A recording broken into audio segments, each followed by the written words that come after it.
मेरे विद्वान साथीगण और बहुत ही प्यारे बच्चों, आपको बड़ी खुशी हो रही होगी ये बैनर देखकर कि आज हम 25 जनवरी को क्या कर रहे हैं, क्योंकि गणतंत्र दिवस 26 जनवरी को हमारा देश पूरे हर्षोल्लास के साथ मनाता आ रहा है और हम मनाते रहेंगे।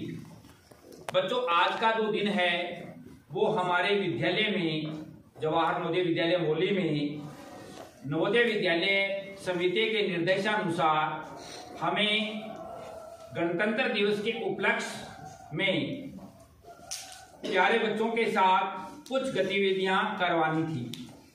उसी गतिविधि के तहत आज आपके सामने वाद विवाद प्रतियोगिता और प्रश्नोत्तरी प्रतियोगिता होने जा रही है। ये प्रतियोगिता एक ऐसे विषय के ऊपर रखी गई है जिसको सुनकर मन में बड़ा हमें आनंद आएगा, खुशी मिलेगी कि आजादी के 75 वर्ष की उपलब्धियां, मतलब हमारा देश अभी थोड़े दिन पहले क्या मनाया था, आजादी का अमृत महोत्सव मनाया था ना, बहुत अच्छी बात। तो उसी उपलक्ष्य में हमने 75 साल में क्या पाया, और आपके बड़े भाई बहन जो सामने खड़े हैं ये आपको ये बताने जा रहे हैं कि हमने 75 साल में क्या पाया, और विपक्ष वाले ये बताएंगे कि क्या नहीं पाया, कहाँ कमी रह गई। तो बच्चे बड़े ध्यान से सुनेंगे और इसके ऊपर अमल करेंगे। अब मैं प्राचार्य महोदय से इस कार्यक्रम को शुरुआत करने की अनुमति चाहता हूँ। चलो, तो बच्चे बड़े ध्यान से सुनेंगे। आपके साथी बीच में एक पक्ष में बोलेगा, एक विपक्ष में बोलेगा। आप इस चीज का आनंद उठाएंगे और इस विषय को अपने मन में उतारेंगे। धन्यवाद।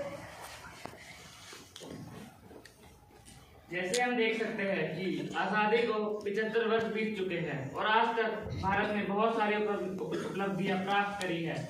उनमें से एक है सरकार भारत को बहुत मदद करती है। अगर सरकार ना होती तो क्या भारत इस मुकाम तक पहुंच पाता? जी नहीं।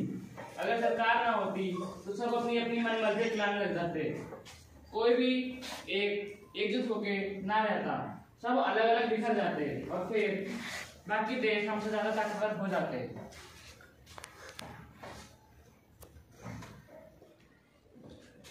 माननीय महोदय, ऐसा कि मेरे दोस्त ने यहाँ बोला कि सरकार भारत की पिछले 75 वर्षों की उपलब्धि है, पर मैं नहीं मानता कि यह बात सच है। हाँ, ये है कि अगर कोई देश में डेमोक्रेसी ना हो, अगर किसी देश के लोगों के पास अपनी सरकार चुनने की एक इच्छा ना हो, तो वो देश कभी भी प्रगति नहीं करता। इसका सबसे अच्छा उदाहरण है नॉर्थ कोरिया। परंतु ये भी बात सही है कि सिर्फ सरकार होने से ये प्रगति नहीं होती। जब तक सरकार और वहाँ की जनता का एक प्रॉपर कोऑर्डिनेशन ना हो, तब तक वहाँ पे प्रगति नहीं हो सकती। इसका सबसे अच्छा उदाहरण मैं आप लोगों से पूछना चाहता हूँ। हम सब सरकारी काम जानते हैं, हम जानते हैं कि सरकारी काम में दांव पेच बहुत टाइम लगता है। क्यों? क्योंकि वहाँ के जो अधिकारी हैं उनकी लोगों के साथ प्रॉपर कोऑर्डिनेशन नहीं है। हम कोई भी सरकारी काम अवॉइड करना चाहते हैं। ये इसका एक बहुत बड़ा उदाहरण है। और अगर देश की सरकार ने पिछले 75 वर्षों में अच्छे कदम लिए, तो देश ने कुछ बुरे कदम भी उठाए हैं। बुरे मतलब जिनका इम्पैक्ट देश पे अच्छा नहीं रहा। उनमें से एक जो बहुत बड़ा कदम था जिस पे आज देश को अफसोस होना चाहिए, वो है नोटबंदी। और नोटबंदी के ऊपर आपको मेरे दोस्त प्रथम बताएंगे। जैसा कि आप सब जानते हैं कि 8 नवंबर 2016 में हमारी सरकार ने नोटबंदी का ऐलान किया। नोटबंदी के आने से हमारे देश में एक हड़बड़ी सी मच गई।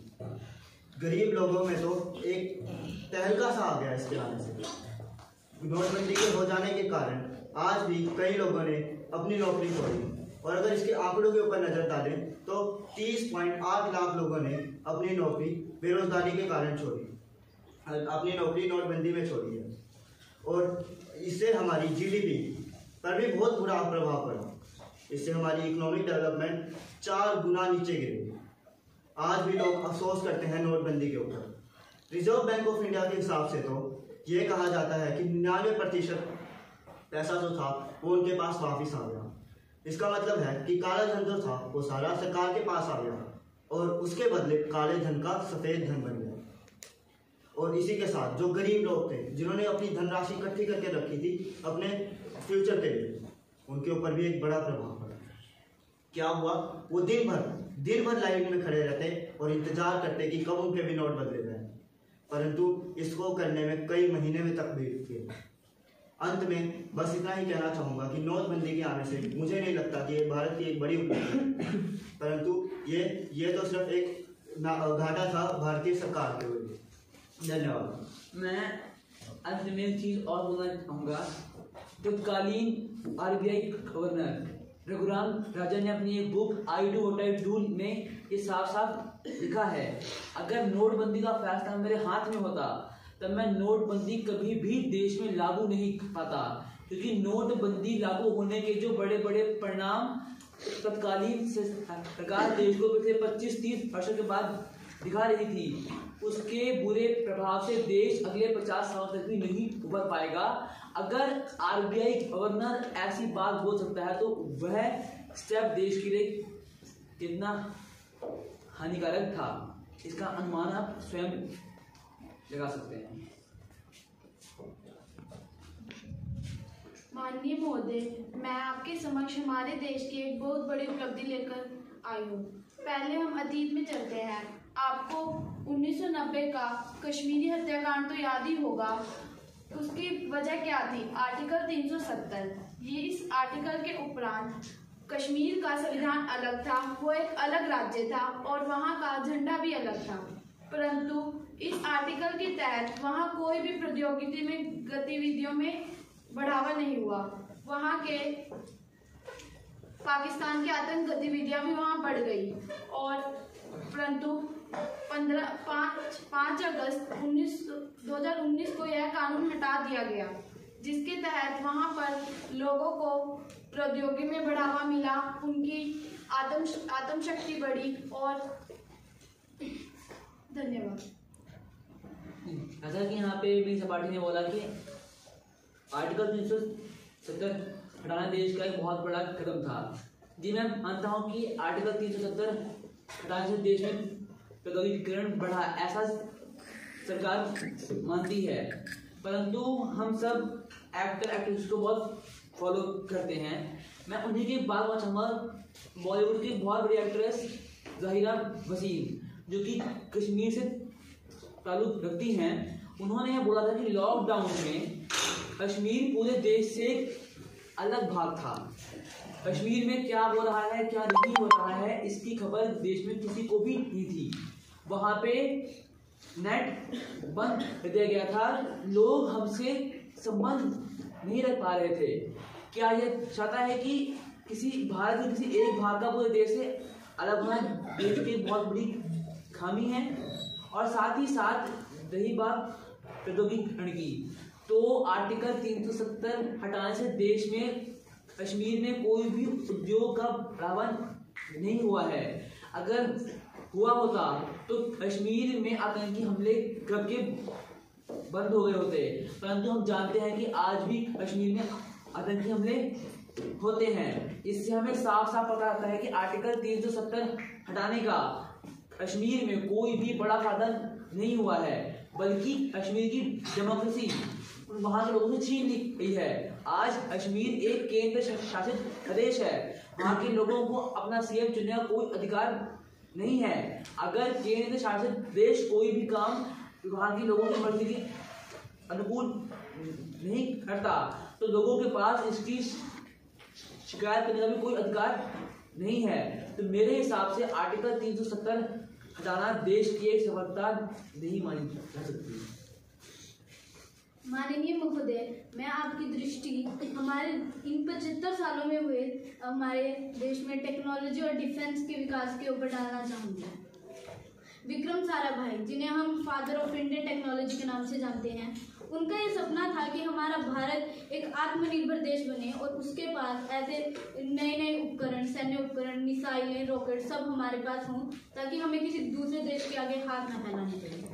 और जैसे कि हम जानते हैं कि ISRO, Indian Space Research Organisation, जिसने अपना पहला रॉकेट लॉन्च करने के लिए वो साइकिल पर लेकर गया था। यह क्या दर्शाते हैं कि हम इतने सालों पहले इस कगार पर थे कि हम एक रॉकेट तक लॉन्च नहीं कर सकते थे, पर आज वही हमारे पास अगर हम देखें तो यही भारत है जिसके पास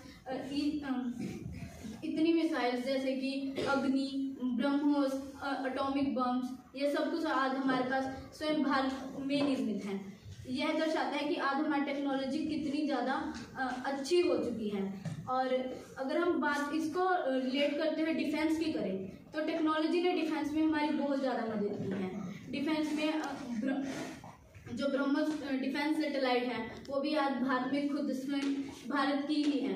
और मंगलयान, हम सब जानते हैं कि भारत ही ऐसा पहला देश है जिसने मंगल पर पहले सफल प्रयोजन के साथ मंगलयान अपना भेजा था। और यह इस बात पर हमें गर्व होना चाहिए। और जैसे कि पहले हम एरोप्लेन्स और अपने लड़ाकू विमान भी दूसरे देशों से मंगाया करते थे, अमेरिका से, इजराइल, हालांकि अभी भी मंगवाते हैं, परंतु हमारा देश अभी इतना सक्षम है कि हम कई जैसे कि तेजस लड़ाकू विमान जिसकी चर्चा पूरे विश्व में है, वो हम ताइवान, थाईलैंड, इन सब देशों को निर्यात करते हैं। यह बहुत इस बात की ओर इशारा करता है कि अब हमारी टेक्नोलॉजी बहुत बेहतर हो चुकी है। और आप सबको मैं यह बताना चाहूँगी कि पिछले वर्ष में 90 से ज़्यादा जो सैन्य उपकरण हमारी सेना को प्रदान किए गए थे वह भारत में स्वयं भारत में ही निर्मित थी। और आप सबको कारगिल के युद्ध के बारे में तो सभी को पता होगा। 1999 का कारगिल का युद्ध जिसमें भारत ने बहुत ही अच्छे से जीत प्राप्त की थी, वह यही दर्शाता है कि हमारा डिफेंस सिस्टम बहुत ज़्यादा मजबूत है। धन्यवाद।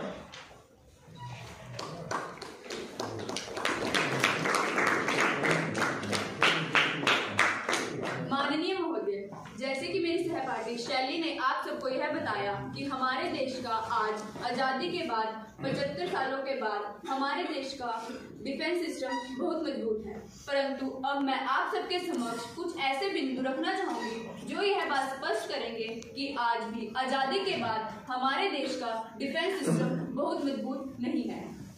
आज़ादी के 75 सालों बाद आज भी हम अपने देश के लिए इजराइल और अमेरिका पर सैन्य उपकरणों के लिए निर्भर हैं। हमने अपने देश के लिए राफेल विमान का आयात इजराइल देश से किया। क्या यह दर्शाता है कि आज भी हमारा देश सैन्य उपकरणों में स्वावलंबी नहीं बन पाया है? अगर हम 5 राइफल उपकरणों को पाकर अपने देश को मजबूत समझते हैं तो यह हमारी संकीर्ण मानसिकता को दर्शाता है। जैसा कि आप सबको सन 1962 का चीन युद्ध, भारत चीन का युद्ध तो याद ही होगा। उस युद्ध में हमारे देश की हालत का एक सबसे बड़ा कारण था सैन्य उपकरणों का आकार, जिस कारण हम युद्ध में हार गए थे। इसके बाद मैं बताना चाहूँगी हमारे देश की कंज्यूमर रिपोर्ट 2017 में थी 1560 और 2018 में थी 1410। यह साफ साफ दर्शाता है कि हमारे देश का डिफेंस सिस्टम आज भी बहुत पीछे है। इसके बाद मैं आप सबकी इस पर भी दृष्टि डालना चाहूँगी कि जब हमारे देश में 1960 वॉर में सरवाइव किए, कितने मारे गए, उसकी भी कोई भी सटीक रिपोर्ट हमारी सरकार के पास नहीं है। क्या यह हमारी सरकार की नाकामयाबी का प्रतीक है? इसके बाद मैं अपना एक और बिंदु आप सबके समक्ष रखना चाहूंगी।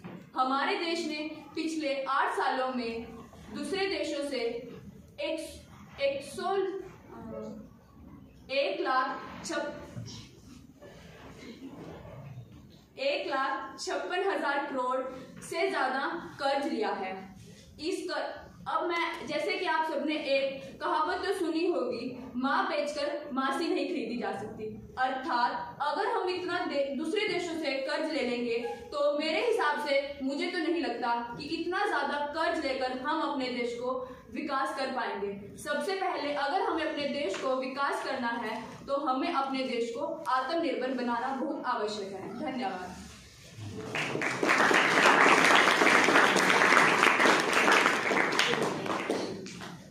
जैसे कि अभी हमने सुना कि भारत ने कर्ज ले रखा है, मतलब ये ताकतवर नहीं है। जैसे कि हम जानते हैं कि यूएस, जिसको हम महाशक्ति के नाम से कहते हैं, वही वो सबसे बड़ा देश है जिसने सबसे ज्यादा कर्ज ले रखा है वर्ल्ड बैंक से। मतलब क्या हमसे सबसे ताकतवर देश नहीं कह सकते? ऐसा नहीं है।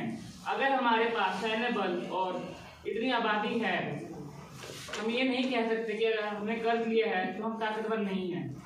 कर्ज से ताकत का अंदाजा नहीं लगाना चाहिए। जैसा कि आपने बताया कि कर्ज से ताकत का अंदाजा नहीं लगाना चाहिए, परंतु ये बात भी हर पैमाने अलग अलग होते हैं। अमेरिका 17वीं शताब्दी में आज़ाद हुआ था, हम 20वीं शताब्दी में आज़ाद हुए थे। अमेरिका की गिनती आज भी डेवलप्ड कंट्रीज में होती है और हम आज भी प्रगतिशील देश हैं। अमेरिका आज भी सुपर पावर है, भले ही आज भी उसका वर्ल्ड बैंक में सबसे ज़्यादा प्रभाव है। हमारे कर्ज और उसके कर्ज में अंतर है। उसका कर्ज एक ऐसा कर्ज है, उसकी आसान शब्दों में कहें तो एक कंफर्म है कि उसकी कर्ज लौटा दिया जाएगा, परंतु जो कर्ज हमारे ऊपर है, हम वो कर्ज चुकाने के लिए आज भी जूझ रहे हैं। और इस बात का सबसे बड़ा उदाहरण है हमारे देश की बेरोजगारी। आज भी हर साल देश में कितने युवा बेरोजगार रहते हैं, मैं आपको इसका उदाहरण देना चाहूंगा। 2022 में पेट एग्जाम के फॉर्म मिले थे, फॉर्म भर दिए गए, फॉर्म फीस चली गई, परंतु एग्जाम नहीं हुआ। बात सिर्फ फॉर्म फीस की नहीं है, बात सिर्फ एक एग्जाम की नहीं है, बात है बच्चों के भविष्य की। लाखों लोग उस एग्जाम में बैठने वाले थे, लाखों बच्चे वो एग्जाम देने वाले थे। जो एग्जाम नहीं हुआ तो क्या उनका भविष्य नहीं खराब हुआ? देखिए, कर्ज अलग अलग होता है। मैं मानता हूँ कि कर्ज से कोई भी देश की ताकत का पैमाना नहीं कह सकता, परंतु देश में भी अंतर होता है। एक प्रगतिवान और एक प्रगतिशील देश, दोनों में अंतर किया जाता है। अमेरिका का जो दर्जा उसके पास है, वो दर्जा हमारे पास नहीं है। आज भी हमको, जैसा कि आपको मेरी दोस्त भाई ने बताया कि और शनि ने बताया कि जो भी हमको खरीदना हो सैन्य उपकरण, हम अमेरिका पे निर्भर हैं। हम आज भी उससे कुछ चीज मांगते हैं, तो उसके कर्ज और हमारे कर्ज में अंतर है। तो इसीलिए अगर भारत के पास इतना बड़ा कर्ज है 75 सालों के बाद भी, तो यह भारत की बहुत बड़ी खामी है। इसका उदाहरण चाहूंगा कि जो जापान है, हिरोशिमा नागासाकी अटैक के बाद भी जापान ने अपनी प्रगति हमारे देश से 50 गुना ज्यादा रखी है। बेल्जियम हमारे देश के बाद आजादों पर आज भी वो हमसे ज्यादा प्रगतिशील है। ये इसका बहुत बड़ा उदाहरण है कि हमारे अंदर आज भी कुछ कमियां हैं जिनके ऊपर हमको काम करना चाहिए। जैसे कि अभी आपने सुना कि इन्होंने कहा कि अमेरिका 12वीं शताब्दी में आज़ाद हुआ था और आज वो एक प्रगतिशील देश है, प्रगतिवान देश है। तो क्या भारत को इतना समय हो गया है आज़ाद हुए? जी नहीं। अगर इतना समय हो गया होता तो आज भारत भी एक प्रगतिवान देश होता। आपने अमेरिका एग्जाम्पल सुना, मैंने आपने 2 उदाहरण और दिए, बेल्जियम और जापान, आपने वो नहीं सुना। आपने अगर देखा है तो जापान और बेल्जियम की जनसंख्या भी बहुत कम है, तो वहाँ पे बेरोजगारी और ये सारे जीडीपी वगैरह आसानी से रिकवर हो सकती है। भाई अगर हम भारत को देखें तो वहाँ की आबादी बहुत ज़्यादा है और भारत को रिकवर होने में कुछ टाइम तो लगेगा ही ना। देखिए, मैं इसको एक बहुत ही छोटी सोच मानता हूँ कि जनसंख्या को लोग ना का ना भी मानते हैं। ये बहुत छोटी सोच है। हमारे देश की 130 करोड़ की आबादी है। अगर एक आदमी हर दिन में 1-1 रुपया भी दान करे तो एक दिन में देश के पास 130 करोड़ रुपये होंगे। एक मैं उदाहरण दे रहा हूँ, 130 करोड़ की आबादी का देश है। अगर इसमें अगर 60 करोड़ लोग भी कमाने वाले हैं, अगर वो 60 करोड़ लोग कमाएं तो देश के पास कितना पैसा होगा? अगर वो 2 लाख लोगों की आबादी वाला देश, 2 लाख मतलब मैं उदाहरण देना चाह रहा हूँ, अगर एक 2 लाख लोगों की आबादी वाला देश, जो इनकम होती है वो जीडीपी की फॉर्म में आती है, आज भी उसकी जीडीपी हमसे ज्यादा है। वहाँ का एक आम आदमी और यहाँ का एक आम आदमी में अंतर है। अगर हमारे देश की आबादी ज्यादा है तो हमको इसे एसेट, एक ताकत के रूप में लेना चाहिए, ना कि नाकान अभी के ऊपर। धन्यवाद। धन्यवाद।